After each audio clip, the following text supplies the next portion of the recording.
States has said that sanctions amount to a declaration of war. They are impacting his economy, but they're not stopping his military. When will sanctions stop the fight? Margaret, the impact of the sanctions is already devastating, which is presumably why he said what he said. But at the same time, we continue to see President Putin doubling down and digging in on this aggression against Ukraine. That's continuing. And I think we have to be prepared, unfortunately, tragically, for this to go on for some time. NATO has said none of its 30 members are willing to set up a no-fly zone. President Biden has been very clear he has no interest in that or combat troops. But what more can the United States do here? If, for instance, the Polish government, a NATO member, wants to send fighter jets, does that get a green light from the U.S., or are you afraid that that will escalate tension?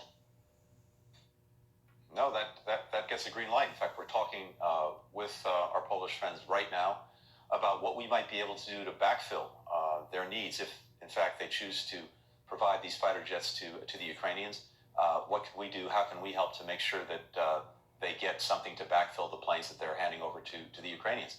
We're in very active discussions with them about that. Look, I've been in Europe for the last couple of days, working closely, as always, with our allies and partners at NATO, the European Union, the G7 countries, and all of us together are continuing to take steps to increase the pressure on Russia through additional sanctions, all of which are very actively under discussion and will be implemented in the coming days, as well as taking further steps to give the Ukrainians what they need to defend themselves against the Russian aggression. How do you convince Vladimir Putin that this isn't ultimately about regime change? How do you get him to back down? For us, it's not about regime change. That's the Russian people have to decide who they want to lead them. And look, as I said, the challenge is this.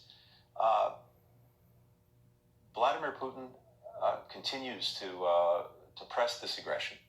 That's why I say I'm afraid this could go on for some time. But it's going to end, and it's going to end with Ukraine prevailing.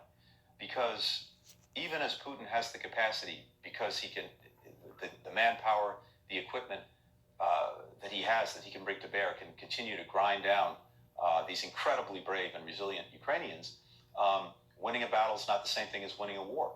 Taking the city is not the same thing as capturing the hearts and minds of Ukrainians. What they've demonstrated with extraordinary courage is that they will not be subjugated to Vladimir Putin's will and be under Russia's thumb. So whether that takes another week, another month, another year to play out, it will. And I know how this is going to end. But the question is, can we end it sooner rather than later with less suffering than going forward? President Zelensky has repeatedly